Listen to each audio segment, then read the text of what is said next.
नमस्कार, 23 की महाभारत देख रहे हैं आप और मैं हूं आपके साथ अवंतिका श्रीवास्तव। गृह मंत्री अमित शाह जो कि चुनावी शंखनाद आज कर चुके हैं दुर्ग से, सबसे पहले इसी की चर्चा हम करेंगे। जनसभा को अमित शाह संबोधित करते हुए नजर आए, प्रदेश सरकार पर जमकर बरसे हैं। गृह मंत्री बोले कि छत्तीसगढ़ में बघेल सरकार की उल्टी गिनती शुरू हो गई है। अमित शाह ने प्रदेश सरकार पर वादा खिलाफी के आरोप लगाए हैं। शराबबंदी, नौकरी, बेरोजगारी भत्ते के नाम पर वादा खिलाफी की गई, ये भी कहा गया।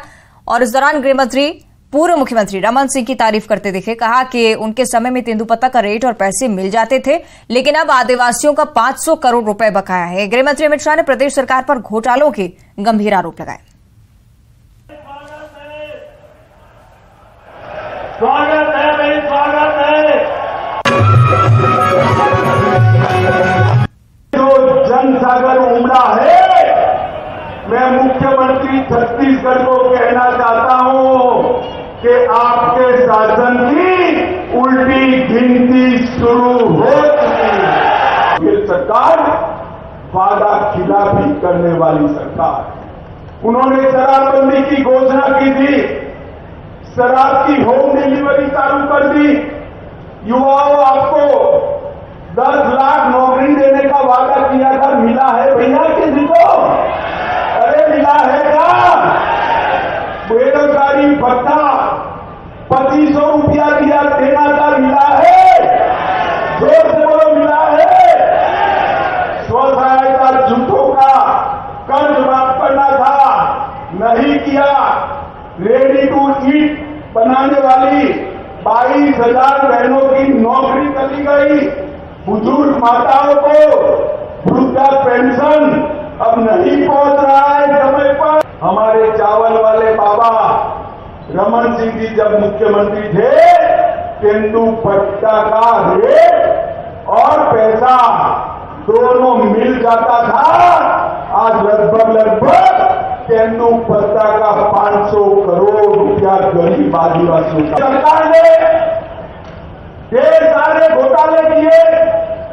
शराब घोटाला 2000 करोड़, कोयला घोटाला परिवहन का 500 करोड़, गरीब आदमी योजना में 5,000 करोड़ के घोटाले का आरोप, गोठान घोटाला 1300 करोड़ का आरोप, पब्लिक सर्विस कमीशन का घोटाला, लाखों लोगों से नौकरी के सामने पैसे मांगे गए। कोरोना सेस लगाया मगर खर्च नहीं किया, और डिस्ट्रिक्ट मिनरल फंड में से भी लगभग 700 करोड़ रुपया के घोटाले के आरोप प्रदेश अध्यक्ष कांग्रेस स्वयं कर रहे हैं। सत्ता की तलाश में कांग्रेस की नजरें मालवा पर टिकी हुई हैं। मालवा में इस वक्त बीजेपी के सिंधिया समर्थकों का दबदबा है, लेकिन ये वही समर्थक हैं जो पिछले चुनाव में कांग्रेस में हुआ करते थे। और ऐसे में पूर्व सीएम दिग्विजय सिंह और बेटे जयवर्धन सिंह मालवा में डेरा डाले हुए हैं। लेकिन सवाल यही कि क्या कांग्रेस के लिए मालवा जीतना इतना आसान होगा?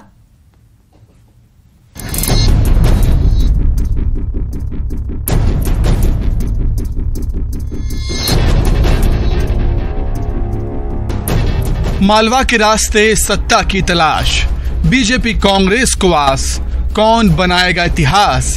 दिग्विजय जयवर्धन लगा रहे जोर, मालवा निमाड़ की जनता किसकी ओर?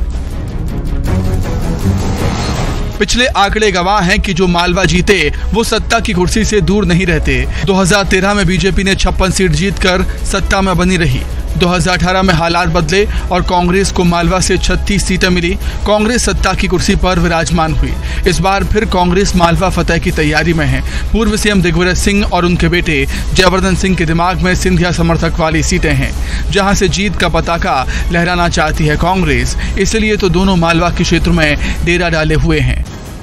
हमने आज से 4.5 साल पहले भी आम चुनाव में अच्छा प्रदर्शन किया था। उज्जैन जिला आप देखें तो 7 में से 4 सीटें कांग्रेस के पास है, मेजॉरिटी हमारे पास है आज भी उज्जैन जिले की।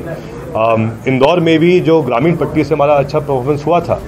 दिग्विजय सिंह और जयवर्धन सिंह भले ही सिंधिया समर्थकों की सीट पर नजर बनाए हुए हैं, लेकिन बीजेपी ने साफ कर दिया है कि जो सिंधिया कांग्रेस के सपने में आते हैं उससे कांग्रेस को पार पाना नामुमकिन है।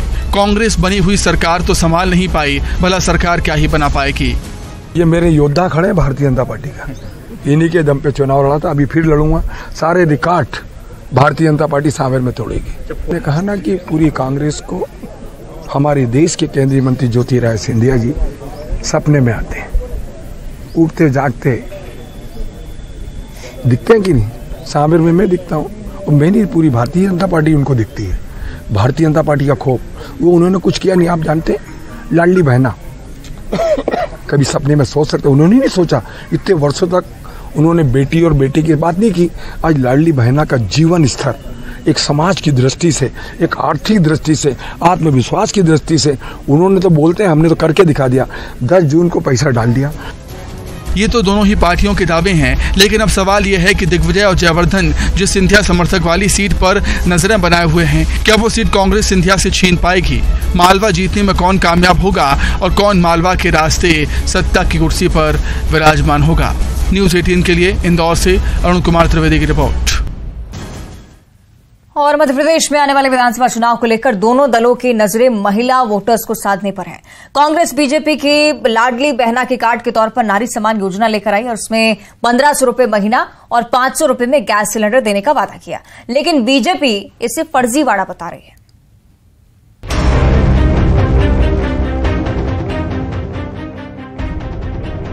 कांग्रेस नेता दिग्विजय सिंह कई मंचों से ये कह चुके हैं कि इस बार चुके तो अस्तित्व संकट में होगा।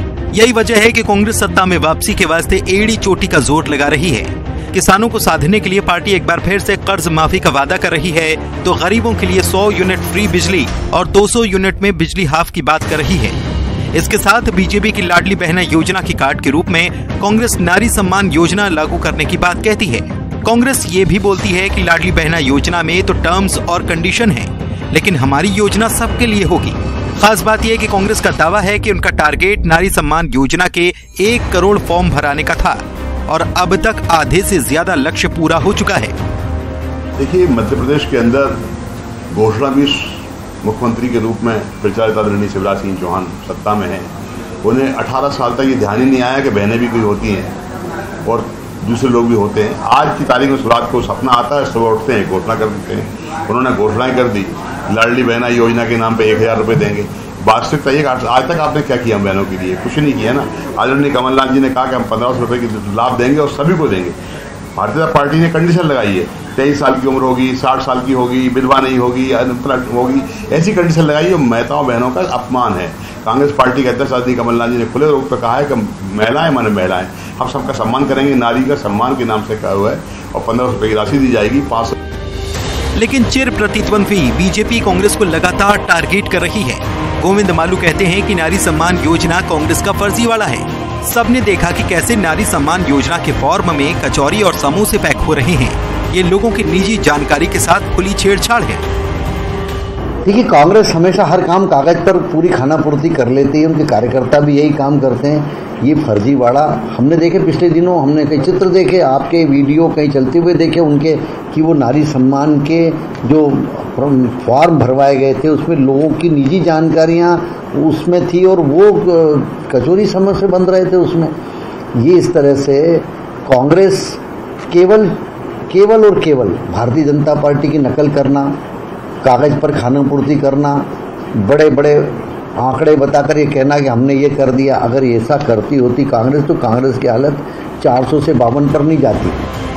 वैसे लाडली बहना योजना में नियम के तहत शामिल महिलाओं को हर महीने 1000 रुपए मिलने लगे हैं, लेकिन कांग्रेस की नारी सम्मान योजना में वादा 1500 रुपए का है। हालांकि बीजेपी कांग्रेस की योजना को भले ही फर्जीवाड़ा बताती है, लेकिन आने वाले वक्त में लाडली बहना योजना की राशि को 3000 रुपए तक करने का वादा ये बताता है कि कांग्रेस की नारी सम्मान योजना ने बीजेपी पर कहीं न कहीं प्रेशर जरूर बना दिया है। वासु चौरे, न्यूज़ 18, भोपाल। और इसी के साथ इसकी महाभारत में इतना ही। देखते रहिए न्यूज़ 18।